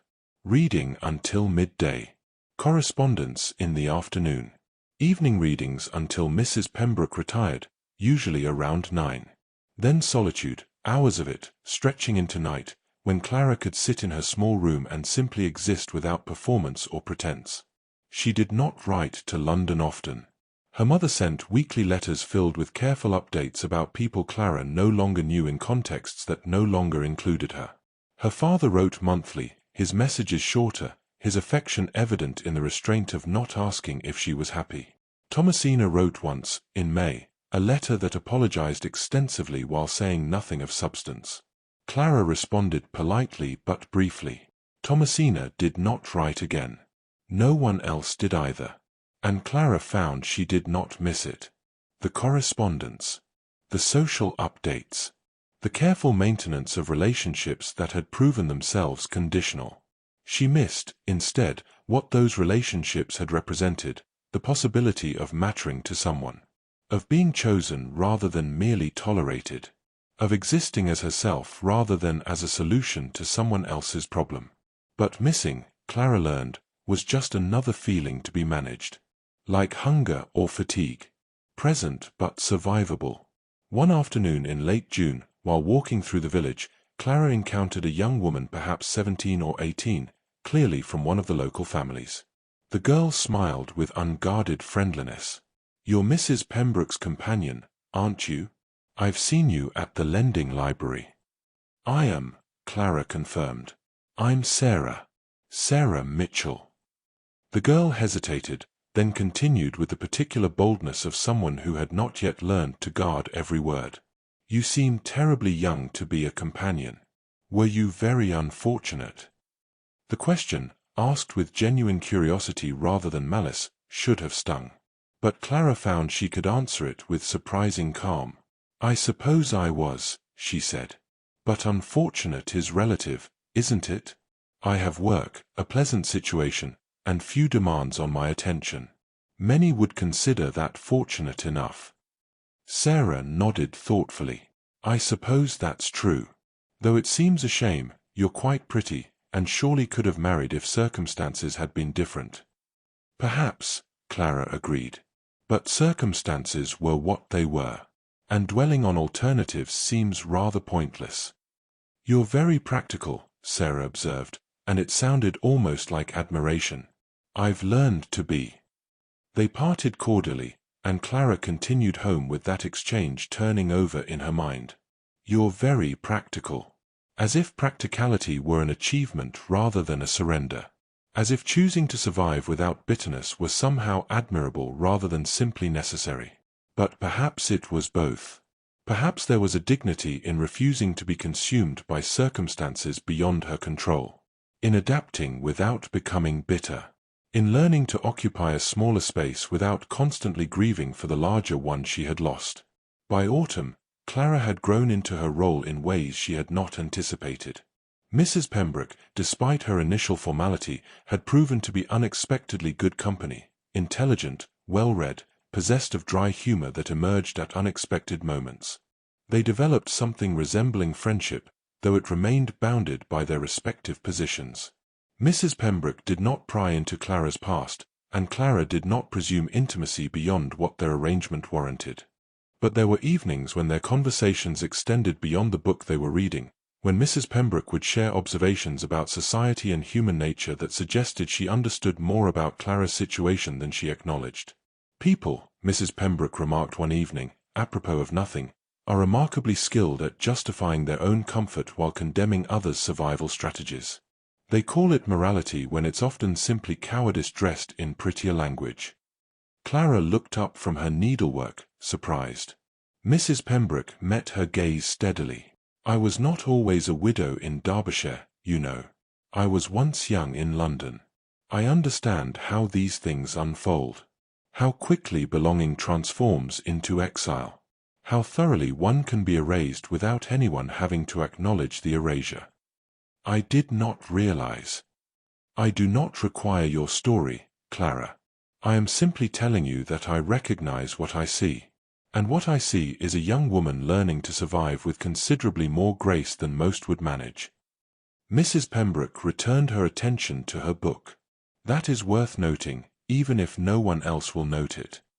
Clara felt something tight in her chest loosen slightly. Not healing, precisely, but acknowledgement. The simple recognition that her survival required effort, that her composure was not evidence of indifference but of daily work. Thank you, she said quietly. Mrs. Pembroke nodded once, then gestured to the book. Continue, please. I believe we were just reaching the interesting part. Winter arrived early that year, bringing snow that transformed the village into something almost beautiful, stark and clean, all rough edges softened under white. Clara walked through it alone most mornings, her breath visible in the cold air, her footsteps the first to mark the pristine paths. She was 23 now. A year had passed since the garden party, since the kiss that had cost her everything, since the life she had expected had transformed into this life she inhabited now. She did not think about Julian often anymore. When she did, it was with the distant curiosity of someone examining a historical figure rather than a person who had once stood close enough to kiss her. She had heard, through her mother's careful letters, that he had married Penelope Ashworth in June, that they had established a household in London, that they were expecting their first child by spring. Clara felt nothing upon reading this. No pain, no rage, no satisfaction. Just the mild interest of someone reading about strangers in a newspaper. He had become irrelevant to her life in the same way she had become irrelevant to his. The difference, of course, was that his irrelevance had been her choice, the result of distance and time and deliberate emotional divestment. Hers had been his choice. And society's. And the accumulated choices of dozens of people who had each made one small decision that, collectively, had erased her. But dwelling on this difference changed nothing. So Clara did not dwell. She read. She walked. She managed Mrs. Pembroke's correspondence and household affairs with competent efficiency. She learned to find satisfaction in small things, a well-written sentence, a clear winter morning, the particular pleasure of finishing a task thoroughly. She learned to measure her life in quiet achievements rather than social validation. She learned, most importantly, that she could survive without the approval of people who had proven their approval worthless. This was not triumph. Clara harbored no illusions about that. She had not overcome, had not been vindicated, had not received justice or acknowledgement or apology. She had simply endured. And endurance, she discovered, was its own form of strength. Not the strength of those who overcome obstacles, but the strength of those who continue existing despite never overcoming anything at all. One evening in December, as snow fell softly outside and Clara read aloud beside the fire, Mrs. Pembroke interrupted with a question. "Are you content, Clara?" Clara paused, considering. Not the polite answer, but the true one. "No," she said finally. "But I am sustainable. I have learned to exist within circumstances I would not have chosen. I suppose that is as close to contentment as some of us can reasonably expect." Mrs. Pembroke nodded slowly. "That is a wise answer, and wiser still to recognize it." They returned to the reading, and the evening continued as evenings did, quietly, unremarkably, with the steady accumulation of moments that comprised a life that would never be remembered by history but was nonetheless real. Clara Sinclair had become smaller. She occupied less space, commanded less attention, expected less consideration. But she had not disappeared entirely. And that, she told herself on difficult days, was enough. It had to be enough. Because nothing else was being offered. There is a particular dignity in survival that asks for nothing. In continuing when no redemption is promised. In adapting when no vindication arrives. In learning to exist without the validation of those who decided you should not exist at all. Clara Sinclair did not triumph.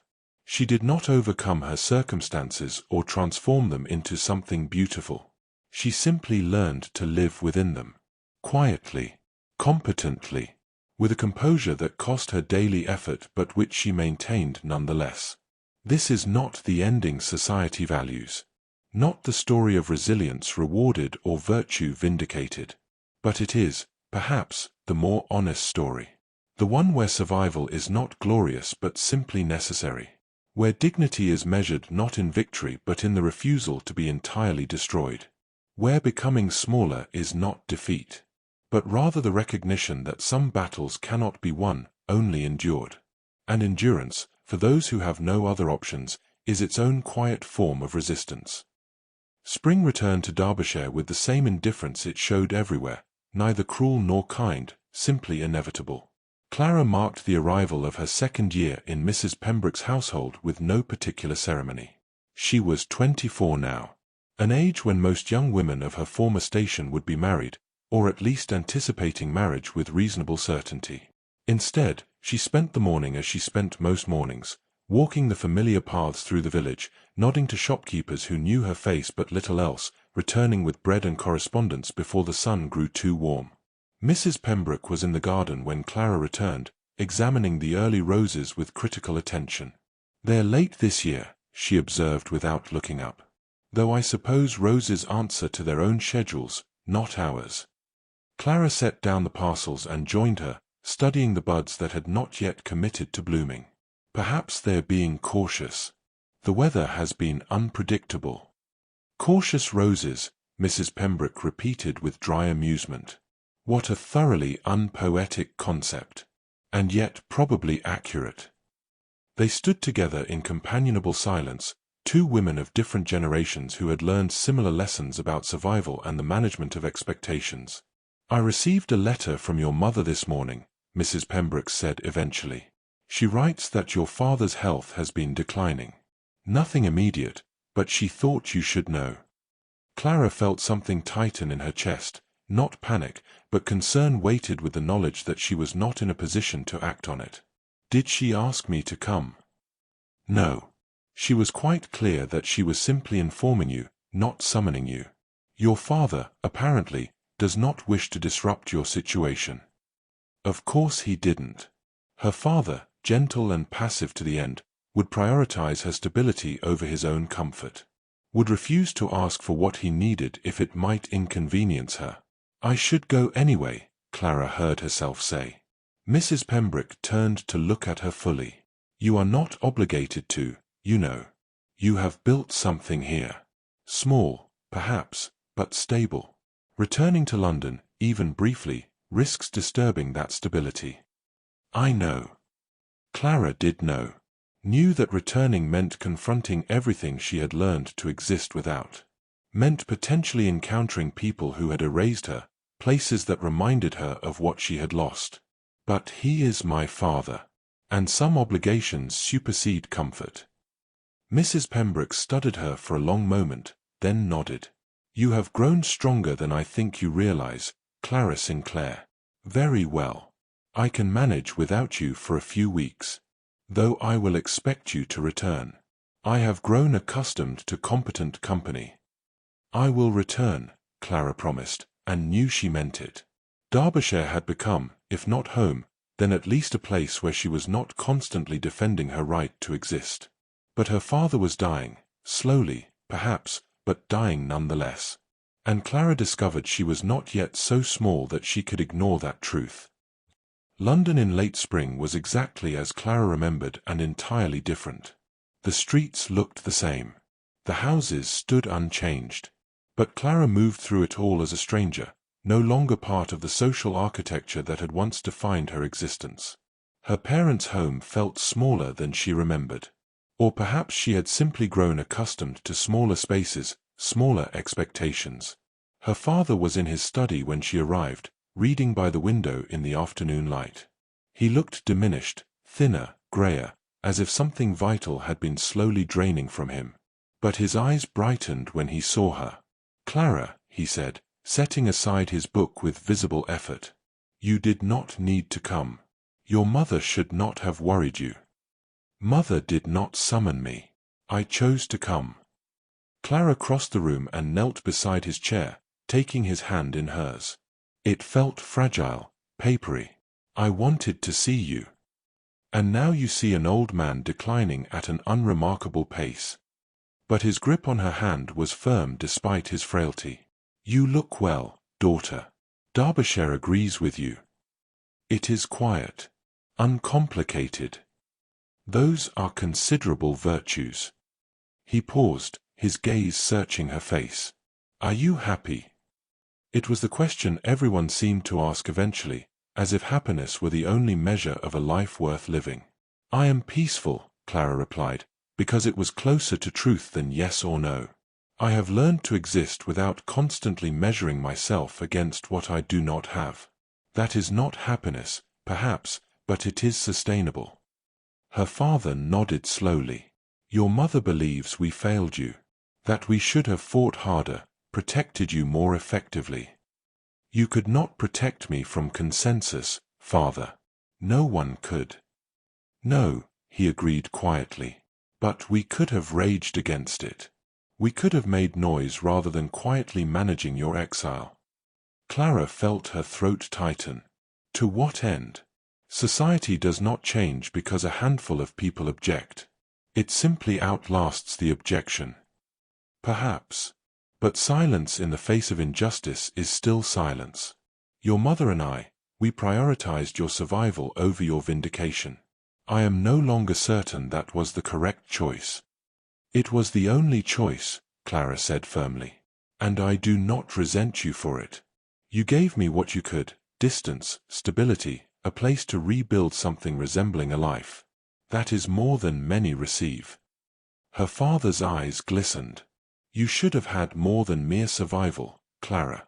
You deserved more. Deserving and receiving are rarely aligned, father. You taught me that yourself, though perhaps not intentionally. He managed a weak smile. You have become wise in ways I wish you had not needed to become wise.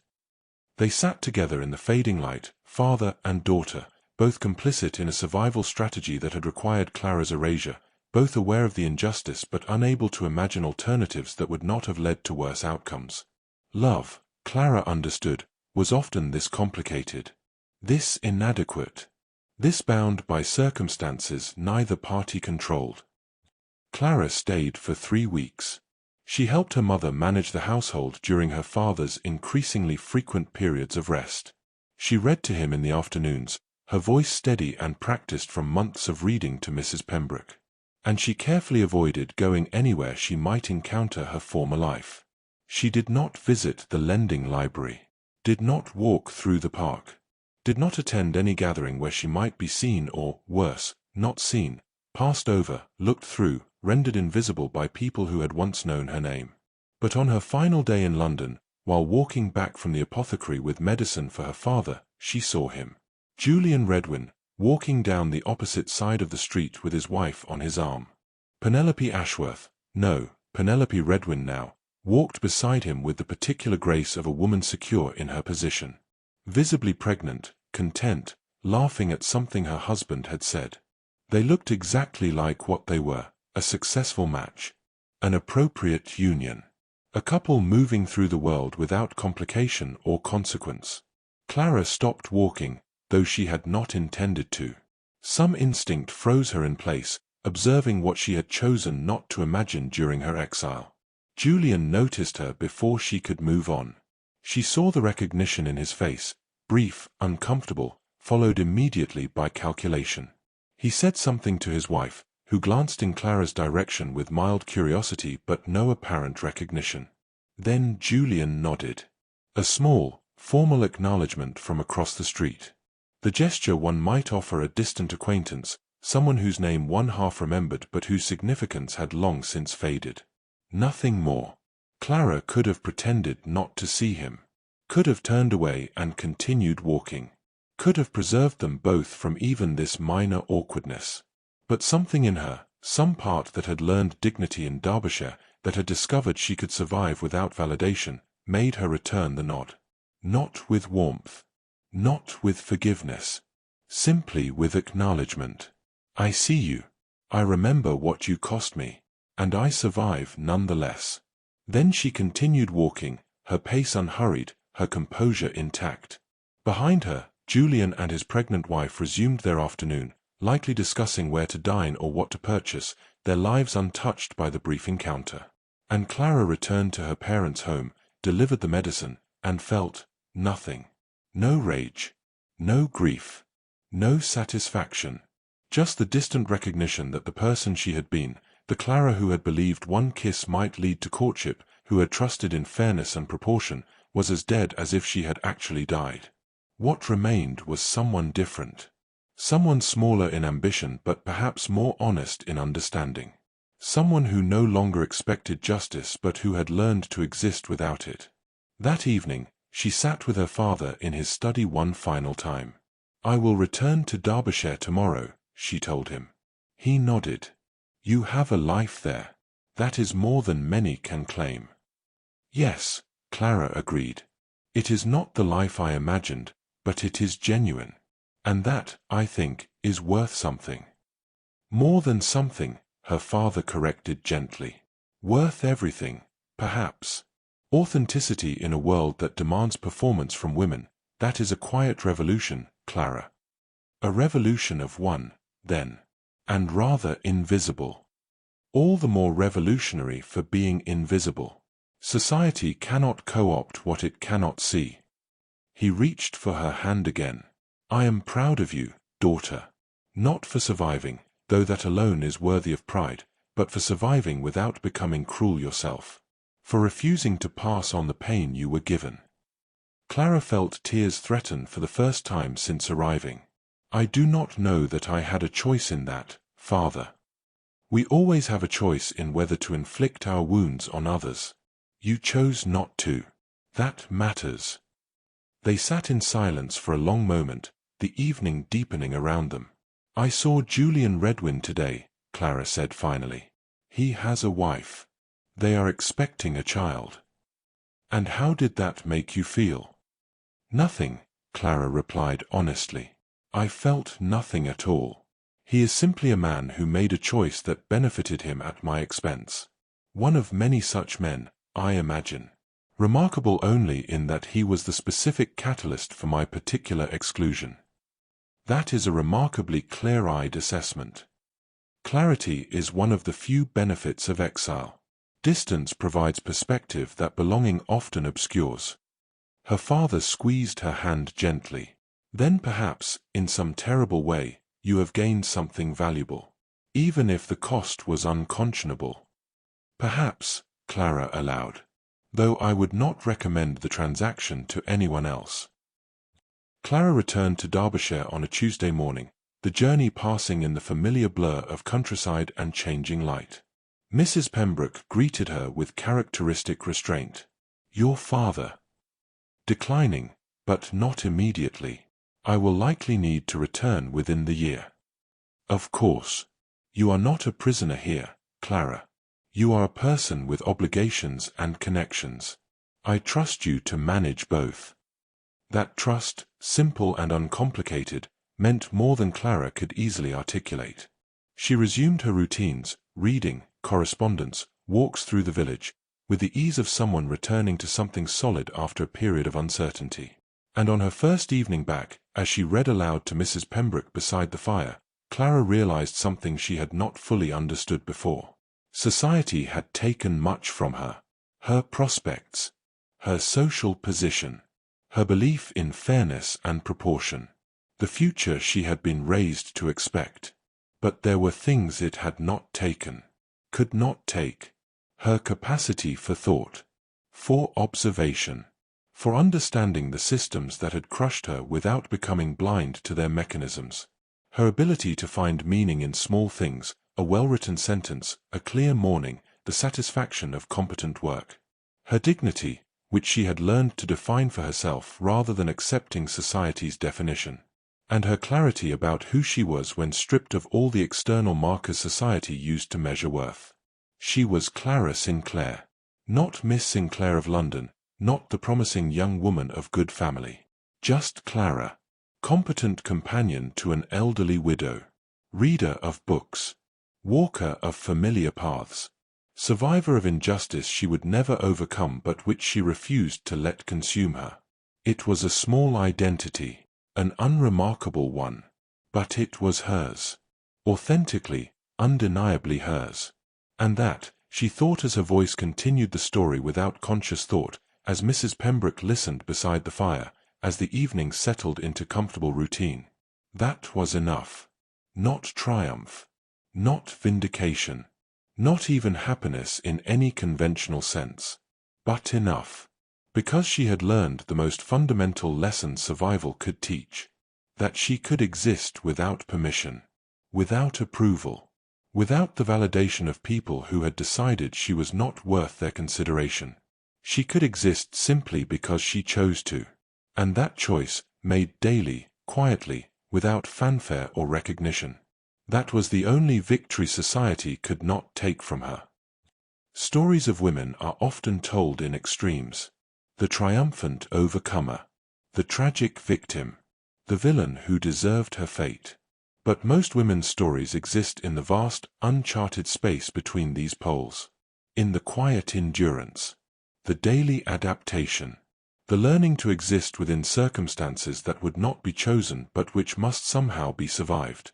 Clara Sinclair did not triumph. She was not vindicated. Was not proven right. Was not restored to her former position. The world did not learn its lesson. Did not reform itself. Did not even acknowledge that injustice had occurred. Julian Redwin lived happily. Society continued unchanged. The systems that had crushed her remained intact to crush others. And yet, Clara survived. Not gloriously. Not with any satisfaction beyond the grim satisfaction of continued existence. But she survived with her humanity intact. With her capacity for thought and observation undiminished. With a dignity she had learned to grant herself when no one else would grant it. She became smaller because she had no choice. But in that smallness, she found something society could not regulate or control or take from her. The knowledge of who she was without ornamentation. Without social position. Without any of the external markers that had once defined her worth. Just herself. Authentic. Unadorned. Enduring. And if that seems like too little, if this ending feels insufficient, unsatisfying, absent of justice, then perhaps you are beginning to understand what it means to be a woman in a world designed to survive you rather than support you. Perhaps you are beginning to understand that most stories do not end with vindication. They end with this. A woman, still breathing, still thinking, still choosing, despite everything, to continue. And that, in a world determined to erase her, is its own quiet form of defiance. Not enough to change the world, but enough, perhaps, to preserve something worth preserving. The self that remains when everything else has been taken.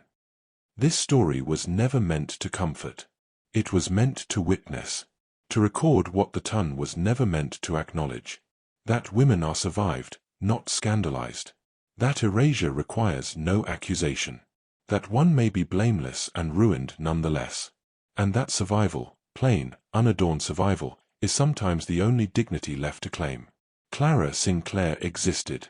And though society decided she should not, she continued existing anyway. That is her story. All of it. Nothing more was offered. Nothing less was possible. Some loves are never spoken of. Others are remembered. If you have listened to the end, then this story did not disappear as it once did.